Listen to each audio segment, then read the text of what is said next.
Aggressive batting করলাম, ওখান থেকে এসে আমাকে টেস্ট ব্যাটসম্যান বানাই দেওয়া হলো। আমি যখন ডোমেস্টিক ক্রিকেটে ইন্টারন্যাশনালে আসলাম তখন কিন্তু বাংলাদেশের 30 রানে 4 উইকেট থাকে না। আমি ডোমেস্টিক ক্রিকেটে কিন্তু অনেক রান করতাম, অনেক, এবং অনেক এগ্রেসিভ ব্যাটিং করতাম। আপনার কি মনে হয় যে সে সময় আপনি মানে বঞ্চিত 2016 থেকে যদি আমি 19 ধরি, শেষে আপনার ক্যারিয়ারের 3-4 বছর অনেক জায়গায় আপনি ডিজার্ভ করেন কিন্তু বঞ্চিত হয়েছেন, সে সময় কি আসলে নির্বাচকদেরও অতটা ক্ষমতা ছিল কিনা? মাশরাফি সাকিবদের ক্যাপ্টেন ভাইস ক্যাপ্টেনরা তো আসলে অনেক কিছু বলতে পারতো না বাংলাদেশের কালচার বলে। আপনার কি মনে হয় যে নাজমুল হাসান পাপন, যে সাবেক সভাপতি, তারা আসলে অনেক বেশি ডমিনেট করতো, যে কারণে আসলে এই প্রবলেমগুলো ক্রিয়েট হতো? Both, all of. আপনি দেখেন ভাই, একটা কথা বলি আমি যখন আমি যখন ইন্টারন্যাশনাল আমার ডেবু হলো, তার আগে আমি ডোমেস্টিক ক্রিকেটে কিন্তু অনেক রান করতাম, অনেক, এবং অনেক এগ্রেসিভ ব্যাটিং করতাম। আমি যখন ডোমেস্টিক ক্রিকেটে ইন্টারন্যাশনালে আসলাম তখন কিন্তু বাংলাদেশের 30 রানে 4 উইকেট থাকে না। হ্যাঁ, তারপর আইসিএল আবার প্লেয়ার চলে গেল। তো আমাকে কোচ একটা রোল দিল, জেমি সিডন্স। কী দিল জানেন? এই জিনিসটা অনেকে জানে না, যে তুমি যদি ন্যাশনাল টিমে খেলতে চাও। ও আমাকে একদিন ডাকলো, ডেকে আমার বলতে যে তুমি যদি ন্যাশনাল টিমে খেলতে চাও আমার কথা শুনতে হবে। আমি যে হ্যাঁ বলো কোচ। তখন তো ধরেন আমরা ভাঙা ভাঙা ইংলিশ বলতে পারি, ইংলিশ বুঝি আর কি। কী করতে হবে? বলে তোমাকে আমার মতো করে খেলতে হবে। কিভাবে?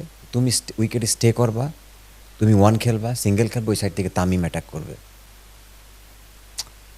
আপনি বোঝেন, আমি আমার কেরিয়ারটার মানে মানে খেলার পুরো ক্যারেক্টারটাই আমাকে চেঞ্জ করতে সহজাত হচ্ছে। ব্যাটিংটাই নষ্ট। আমি এগ্রেসিভ ব্যাটিং করলাম, ওখান থেকে এসে আমাকে টেস্ট ব্যাটসম্যান বানাই দেওয়া হলো। ইভেন দো লিটারালি আমাকে ওখান থেকে টেস্টেই খেলানো শুরু করলো। আমি আমার খেলাই চেঞ্জ হয়ে গেল। তারপরে যখন দেখলাম যে না, এই ফর্মেটে থাকলে আমার আর ওয়ানডে খেলা হবে না, এরপর উনি চলে গেল। জেমি সিডন্সের সময় কিন্তু আমি অনেক ভালো খেলা শুরু করলাম লাস্টের দিকে। যখন উনি চলে গেল তখন স্টুয়ার্ট ল আসলো। স্টুয়ার্ট ল এসে তার থিঙ্কিং ডিফারেন্ট। অ্যান্ড তার থিঙ্কিং কী? তামিমের মতো তোমার খেলতে হবে। ভাই আমি তো ওভারনাইট আর চেঞ্জ করতে পারবো না। আমি এতদিন ধরে খেলছি, আমি আগের 4-5টা বছর আমি যেভাবে খেলছি, আমাকে তো ওই রাতারাতি আমি আর সম্ভব না। আমাকে তো আবার এটা ডোমেস্টিকে খেলে আবার চেঞ্জ করতে হবে। তখন আমি জিম্বাবুয়ে সিরিজে গেলাম। জিম্বাবুয়ে সিরিজে গিয়ে ওইটা আমি অ্যাপ্লাই করতে গেলাম, ও যেভাবে খেলতে চাই, ও চাই। সাকসেস হয় নাই, এসে বাদ পড়ে গেলাম, অনেক দিন বাদ পড়লাম। এরপর যখন টেস্ট টিমে আবার ডাক পেলাম, টেস্টে তো ভালো খেলতেছিলাম ওই সময়। আমাকে হাতুড়ি সিং যখন আসলো, হাতুড়ি সিং আমাকে বলল যে তুমি যদি আমার আন্ডারে ওয়ানডে ক্রিকেট খেলতে চাও, সো তোমার স্ট্রাইক রেট ডেফিনেটলি 90+ রাখতে হবে, নাহলে আমি তোমার নিব না। Aggressive mentality 100%। থাকতে হবে। উনি তো ওনার জায়গাতে ঠিক আছে। তা আমি বললাম কোচ, আমি কীভাবে করবো?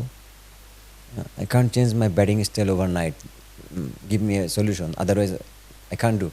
বলছে যে তখন আমাকে প্র্যাকটিসে নিয়ে গেল, দিয়ে কিছু কিছু টেকনিক্যালি বা কিছু কিছু জিনিস আমাকে দেখালো, বা মেন্টাল কিছু আমাকে বললো যে এইভাবে তুমি মাইন্ডসেট করলে তুমি খেলবা।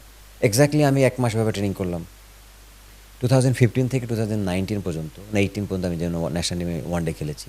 আপনি আমার স্ট্রাইক রেটটা দেখেন কত ছিল।